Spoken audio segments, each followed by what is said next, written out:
Ma olen tänasel kolmapäeval siin, võtsin ennast lõpuks kokku, et selle podcasti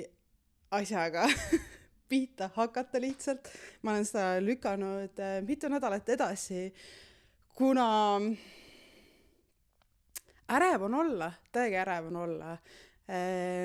Mingid asju on mul lihtne välja panna, mingid teisi asju hulga raskem ja see on asi, mida on praegu päriselt raske teha, mida on raske välja panna eelkõige, sest need teemad, millest ma täna siin räägin kiirelt, sest podcast on lühike, on seotud sellega ka, ehk siis see läheb nii hästi praegu kokku kõigega ja mul on hea meel ikkagi praegu siin olla, rääkida, kuigi mul on veidikene nagu sees olla, sellepärast, et ma näen, et inimestel on vaja seda, et juba ilma, et ma oleks praegu sellest teemastki, millest ma kohe rääkima hakkama, alustanud juba see, ma tulen ja ütlen avalikult siin välja, mul on ärev olla, mul on raske seda teha, mul on mingisugused hirmud, ma olen siin ikkagi ilma meigita täna, sest could not be bothered on ja räägin estonglishit, kui sind häirib see, siis ära kuula lihtsalt, on ju. Minu peast tulevad mõtted välja nii, nagu nad tulevad, mitu keelt on seal segi ja ma ju lihtsalt võtab esimese sõna, mis sinna kõige paremini sobib. Ning kuna see on minu isiklik podcast, siis sa ei pea seda kuulama. See on tasuta, sa lihtsalt I don't care, on ju. Aga ma näen, et see on vajalik just sellepärast, et me tuleksime, ütleksime asju välja, me näitaksime ja ka neid keerulisi, ärevaid kohti teistele avalikult täitsa. Minu selle podcasti point siin ongi võtta ette mingisugused teemad, nagu nimi ütleb klaaslagi, siis teemad, kus naised on kuidagimoodi kasti sees või teemad, mis on tabud või teemad, mis mind ennast hetkel lihtsalt närvi ajavad ja võtta see 10-15 minutit siin vaadata, arutada, teha veidikene eeltööd. Mul on tänase teema kohta ka mitmeid uuringuid, asju taustal, mida ma olen üle käinud, üle kontrollinud, ise lugenud, et paremini teemast aru saada ja mõista seda tausta. Ning ma ei tea, kuhu see podcast viib mind. Ma ei tea, millised teemad siin lõpuks kokku kõik tulevad, aga selge on see, et need on seotud naistega, need on seotud rahaga, need on seotud ühiskondlike normidega ja eelkõige sellega, kuidas päriselt siis maailma muutust luua. Üldse mitte väike ülesanne. Aga nagu ma ütlesin, kõik hakkab ikkagi nendest väikestest asjadest see, et ma täna juba siin olen ilma meigita, ütlen, et mul on mega ärev olla, aga ma teen ikkagi, mul on mikrofon ja veel kallis mikrofon on ju, aga mul ei ole mikrofonil seda statiivi, sest nagu selle jaoks ma olen liiga koi on ja aga see ei takista mind, ehk siis see meigita oleks ärevus, see statiivi puudumine siiski ei takista mind täna siia tulemast ja teiega rääkimast. Nii et hakkame aga pihta.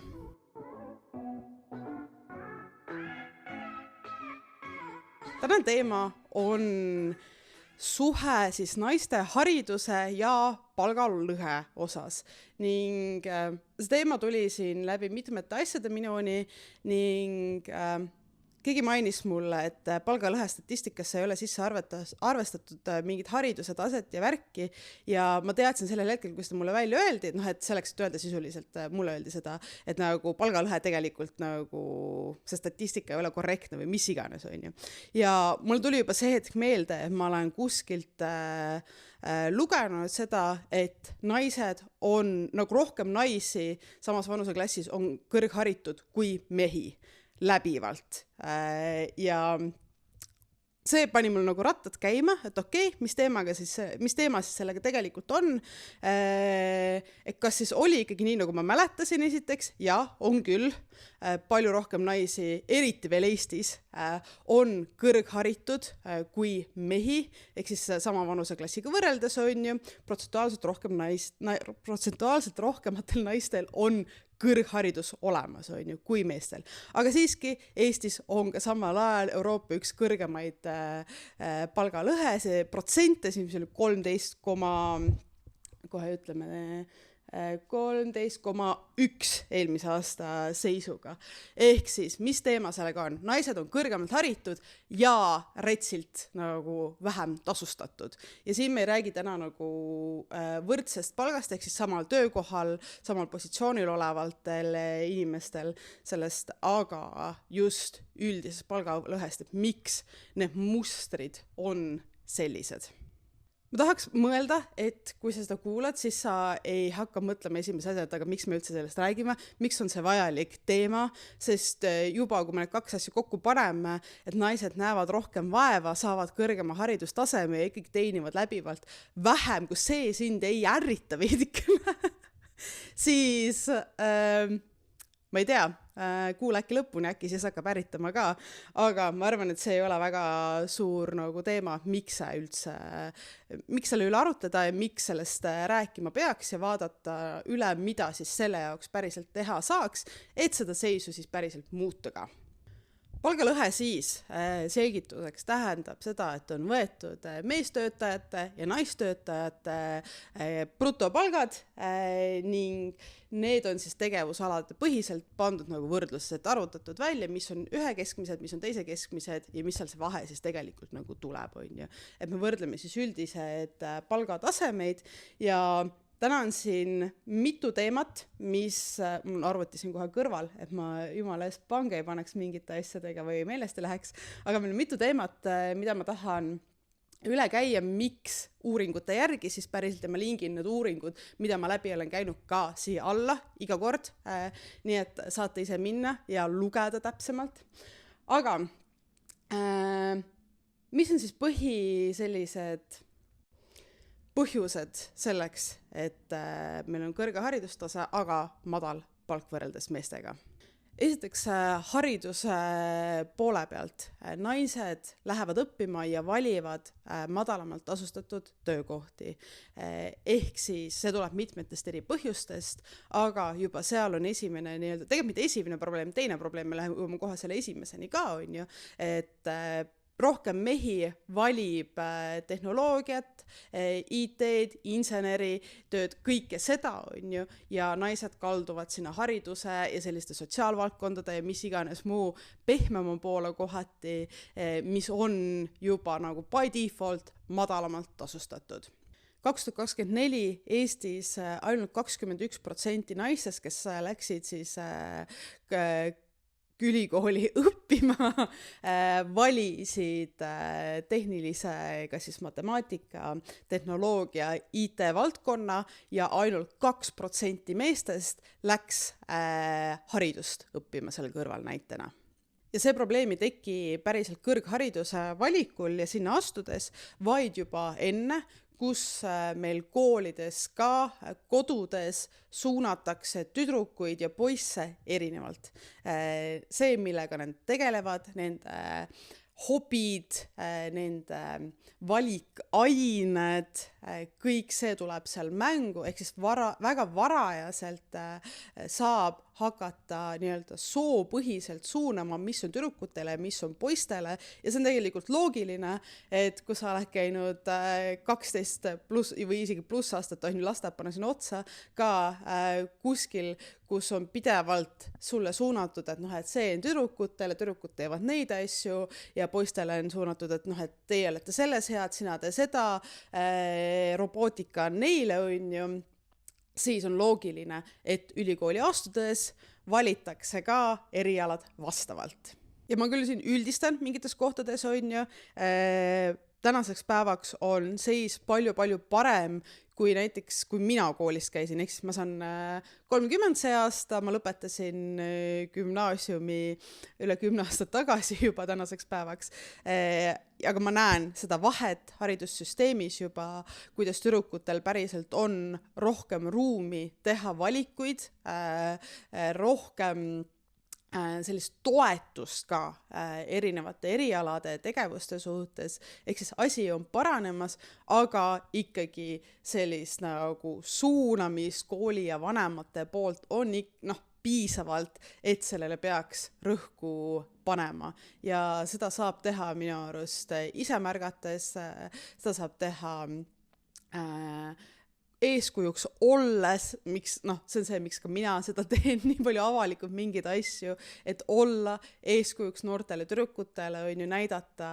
veidikene teist poolt, veidikene teist maailma ja nagu ma alguses ütlesin, seda duaalsust, et mul on ka mingid tunded, mul on hirm ja ma tulen ja teen ikkagi, kuidas sellega nagu toime tulla ja see on ka järgmine punkt, millest me kohe tegelikult räägime. Nii paljude naiste selline põhihirm meil ühiskondlikult ongi läbi kukkuda, failida. Ehk siis see perfektsuse vajadus on tohutult suur. Kui ma ei oska seda 100%, siis ma ei lähe. Kui ma ei ole seal 100% kindel, siis ma ei tee. Mis siis, kui mis iganes on ju. Et need mõtted jookseb kogu aeg nii palju läbi ja see hirm läbi kukkumise ees lihtsalt jätab meid koha peale, paneb kinni nii paljud võimalused ja valikud elus, ehk üks osa on see, mis nagu ühiskondlikult ja süstemaatiliselt tekib seal, aga teine asi on ka see, kuidas meie ise toime tuleme kõige sellega. Ja minu tänane point kogu selles podcastis ei ole ainult see, et et maailm peab muutuma, vaid et muutus algab meist endist, mida meie ise saame täna teha selleks, et see muutus toimuks, eelkõige meis endis on ju, meie lähedastes ja siis nemad saavad omakorda jagada edasi, on ju. Et see on see, kuidas mina näen seda mõju ja mida ma tahan ka tegelikult saavutada sellega. Ehk siis, kuidas endas luua see ruum, et sul on okei failida, sul on okei olla 80% nendest tingimustest ja ikka kandideerida. Kuidas sa saaksid ennast treenida sinna, kus sa oled valmis võtma kõrgeid riske. Ehk statistiliselt on näidatud ka seda, et mehed lihtsalt on valmis võtma kõrgema riskiga tegevusi, positsioone, asju vastu on ju, naised kardavad seda just selle sama failimise tõttu on ju. Ehk siis kuidas me saame iseendas ka harjutada seda, et me oleme valmis rohkem riskima ja kuidas sellega siis toime tulla, kui päriselt läheb pekki, on ju, kui päriselt asi ei tule välja nii, nagu sa lootsid, on ju. Väga suur sisemine töö tegelikult iseendaga ja absoluutselt ühiskond ei pruugi toetada, lähedast ei pruugi toetada seda, aga see ei tähenda, et see asi peaks jääma tegemata, see sisemine töö endaga peaks jääma tegemata sellepärast, et kolmas punkt, mis mõjutab siis päriselt naiste palgataset, on emadus. Ja mina ise ei ole küll lapsevanem, aga mul on juures statistika, mul on juures ümberringi naisi, kes on emad ja väga palju kogemusi selle koha pealt. Ning emadus on kallis asi. See on väga kallis asi ja mitte selle arvelt, et mida sa lapsele ostad, vaid kuidas nii-öelda ühiskondlikult tegelikult sind peaaegu nagu nii-öelda karistatakse selle eest. Ja mida ma siin all mõtlen? Ongi see, et esiteks juba naised alustuseks valivad töökohad, mis võivad olla paindlikumad, mis võivad olla, nad annavad järgi mingites tingimustes, asjades selleks, et sobituda nende siis emaduse igapäevarütmiga tegelikult on ju. Ehk siis seesamane riskiteema, millest me enne rääkisime, see tuleb ka mängu siin. Ehk sa lased enda tingimustes alla, sellepärast, et sa pead kohanema ka vanema rolliga veidikene rohkem, see töökoht peab kohanema, on ju, ja juba sealt annab see vahe tunda. Samamoodi ka tööl olles päriselt, esiteks enne sa lähed lapsehoolduspuhkusele, väga paljud naised pigem siiski võtavad üle rohkem kui mehed välja lapsehoolduspuhkust, on ju, ehk meil Eestis on tihti emad need, kes on kodused, meil on väga pikk periood, kus sa saad ka kodus olla toetatult nii-öelda riigi poolt ja näiteks kas või 1,5-aastane ja veel rohkem 3-aastane paus tööturul tähendabki seda, et sa jääb maha mingites asjades. Sa jääd oma palgatasemega maha, sul tekib karjääris auk, on ju, sul on raskem jõuda järgi neile, kes on samal ajal 3 aastat näiteks töötanud, on ju. Lihtsalt fakt, see ongi päriselt keerulisem. Ja kuna meie tööandjad olenevad küll kes ja kus, absoluutselt, aga siiski päris paljud ei ole piisavalt paindlikud, ei anna seda võimalust tulla tagasi päriselt palgakõrgendusega, on ju, mis on vahepeal juhtunud teistele. Päris paljud naised lähevadki peale 3 aastat tagasi enam-vähem sama palga peale, mis oli nagu siis, kui nad lahkusid, on ju, kui nad lapsehoolduspuhkusele läksid. Nii et juba sealt tekib selline esimene vahe sisse. Teiseks lapsed ja nende haigused jällegi üsna tihti on see täiesti ebavõrdselt jaotatud, ehk siis võetakse loogikaga, et koju jääb see vanem, kellel on madalam palk, sest see on ju loogilisem, aga reaalsuses see süvendab probleemi, sellepärast, et jällegi, kui see on see naine, kes sinna koju jääb selle lapsega, iga kord, kui laps on haige ja issand jumal, nagu mingis vanuses nad on lihtsalt kohutavalt palju haiged, see nagu ma ei suuda oma aju ära mahutadagi, kui palju päevi või nädalaid see aastas kokku tegelikult on. Ja see tähendabki seda, et jällegi karjääriredelil sa puudud rohkem, on ju, sa pead need pause võtma, sa ei saa tegeleda enda karjääriga, sa ei saa tegeleda enda tööga nii palju, mis tähendab, et sa jäädki maha ja maha ja maha võrreldes teistega, kes saavad seda samal ajal teha. Kokkuvõttes see tõmbabki naistel selle võimaluse enda karjääri ehitada emaduse kõrvalt väga nagu, mida nagu väga väikseks ma ei taha ka öelda, aga see on tohutult raske. See on väga-väga raske, kui need rollid partnerluses on ebavõrdsed ning see on ka üks põhjustes, miks see palgalõhe tegelikult on nii suur. Ja rääkimata tööandjatest, kes päriselt ei ole nõus andma lastega naistele selliseid võimalusi, nagu nad on nõus andma meestele või laste vabadele naistele. Ehk siis ka seal on tegelikult probleem sees, ehk kohati võib olla absoluutselt õigem valetada ja öelda, et sul lapsi ei ole, kui sa tööle kandideerid. Mida siis tegelikult sellega teha?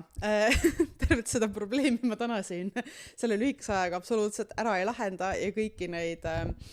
valukohti ka välja ei toonud, kõiki neid lahendusi ma kindlasti siin välja ka ei suuda tuua, aga mõned mõtted minu poolt, mis päriselt on tehtavamad meile kõigile, sest mul ei ole mõtet pritsida siin välja arvamusi ja soovitusi tasemel, kuhu mina ei küündi hetkel, lihtsalt selleks, et süüdistada kedagi teist, vaid minu eesmärk ongi, nagu ma ütlesin enne ka, keskenduda sellele, mida meie päriselt teha saame ja läbi selle muutust luua. Üks koht, kus me saame päriselt ise panustada, ongi see, et neid valdkondi, kus naisi on rohkem, neid väärtustatakse paremini ka rahaliselt. Ja ma olen ka ise sellega otsapidi seotud, ma olen noorsootöö taustaga, ma olen Eesti Noorsootöötajate Kogu liige, aitan ka seal tiimis veidikene, nimetan ennast ikka veel noorsootöötajaks, tegelen ka noortega tänaseni ja see on üks valdkond, kus praegu toimub väga palju just selleks, et seda palgataset ka saada võrdsemaks ja arvestades, kuidas meie haridus üldiselt on, kõik vinguvad õpetajate palga üle märkamata, et noorsootöötajate palk on, mõnes piirkonnas võib olla niimoodi, et noorsootöötaja saab poole vähem palka kui õpetaja, samas sisuliselt võib-olla 100-meetrise nagu füüsilise asukoha vahega, on ju, et samas piirkonnas. Ehk siis märgata neid valdkondi, kus naisi on rohkem ja ise minna panustada, käia, olla osa ühingutes, organisatsioonides, rääkida kaasa, rääkida sellel teemal, on ju, toetada oma allkirjade asjade, mis iganes, minna streikima selle nimel, et saada paremat rahastust päriselt nendesse valdkondadesse. Teiseks, kogu see rahatarkuse teema, millega mina ka igapäevaselt tegelen ikkagi see, et naised teavad oma väärtust, neil on julgus küsida üldse enda töö eest piisavalt raha, neil on oskused selleks, neil on teadmised, neil on julgus selleks. See, et naistel on finantsiline vabadus ja ma ei mõtle siin nagu finantsvabadust, vaid iseseisvust on ju, ikkagi pigem kõigile, et kõigil naistel oleks see finantsiline iseseisvus selleks, et teha neid riskantsemaid otsuseid, millest ma enne rääkisin. Sest väga raske on riskida, kui sul ei ole baasturvatunnet, on ju, ja raha mängib seal piisavalt suurt rolli selle jaoks, et seda lihtsalt ignoreerida, et rahal on tohutult suur roll meie turvatundes ja mida rohkem on kindlustatud meie baas, seda rohkem me oleme valmis võtma riske ja seda paremini me tuleme tegelikult toime nende samade läbikukkumiste, mingite tagasipõrgetega, muutustega elus. Ehk siis selline üldine rahatarkus, finantskirja oskuse baas, need harjumused, need teadmised, see iseendale kindluse loomine on minu jaoks tohutult tähtis, see on vajalik naistele ja see on üks asi, mida igaüks jällegi saab ise teha, ise pihta hakata sellega, on ju. Ning kui juba sina pihta hakkad sellega, sul läheb juba, inimesed märkavad, sul läheb selles mõttes mitte nagu ühiskond paremini, on ju, vaid sa inimesena muutud selle käigus ja teised märkavad seda ja loodetavasti tulevad sinuga kaasa, et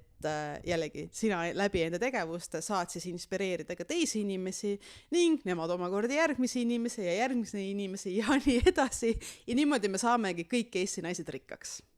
Ning kolmandaks soovituseks või mõtteks siia lõppu ma lisakski selle sama enesekindluse teema, julguse teema,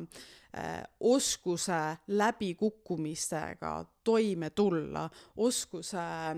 proovida uusi asju teadmata, kas sa saad sellega hakkama või mitte. Julgust, oskust minna, katsetada midagi uut, panna ennast sellisesse olukorda, kus teised võivad sulle anda hinnanguid, kus sul võib mingi asi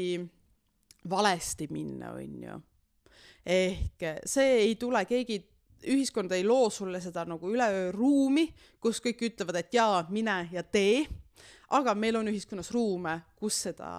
saab 100%, on ju. Minu enda kogukond on ka,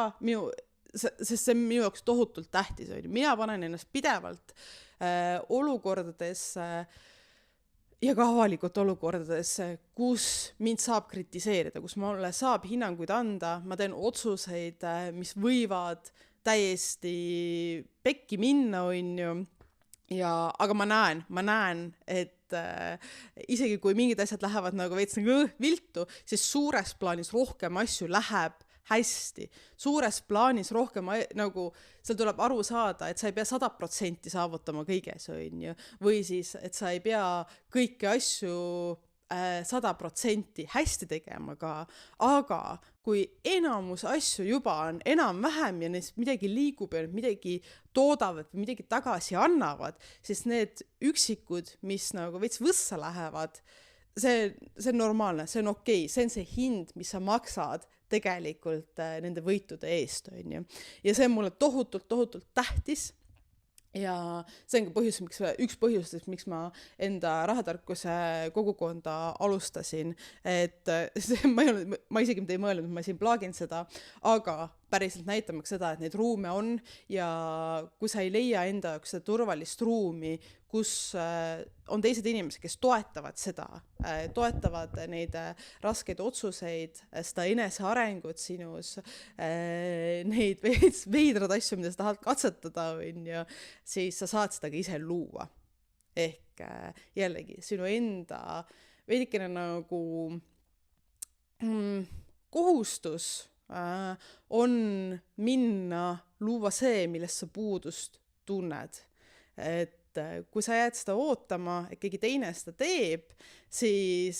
minu jaoks see on liiga riskantne. Vaat see on see, kus minu jaoks riski teema, et see on liiga riskantne tegelikult jääda ootama, mitte see, et minna ja katsetada ja öelda välja, et ma tahan sellist kohta, tulge, proovime, võta kas või 3 inimest kampa ja hakake nii-öelda pihta, et selle jaoks ongi mastermindid ja arengupartnerid, vastutuspartnerid, et see on hulga vähem riskantsem kui ootama jäämine. Ehk siis tänaseks kokkuvõtteks, haridus ise ei määra automaatselt palgataset, ei garanteeri sulle suuremat sissetulekut midagi kuidagigi moodi, seal on palju rohkem asju taustal, millega peab arvestama selle jaoks. Palgalõhe ja selle võrdsustamine ei ole ainult riigi ja ühiskonna töö, muutused, siis mõttes eriti suured muutused ei hakka tavaliselt sealt otsast, vaid hakkavad ikkagi üksikisikutest ja sellest vedamisest sellest, kui ollakse valjud ja tüütud, siis hakkab asi pihta ja asi liikuma ka suuremal tasandil. Nii et igaühel meist on võimalus teha midagi esialgu enda jaoks ja siis ka laiemalt, et seda seisu parandada ja ma kutsungi sind üles täna mõtlema sellele, mida sina saad esialgu teha enda jaoks, et enda sellist palgataset ja heaolu ja finantsilist kindlust suurendada. Kui sul on olemas see mõte, kui sa tahad seda jagada minuga, siis võid seda siin kas Spotify, YouTube'i kommentaarid jagada, sa võid mulle DM-i saata, sa võid mulle emaili saata selle kohta, ma täiega elan sulle kaasa. Ja et sa ei pea muretsema selle jagamise eest, pigem ma julgustan seda täiega.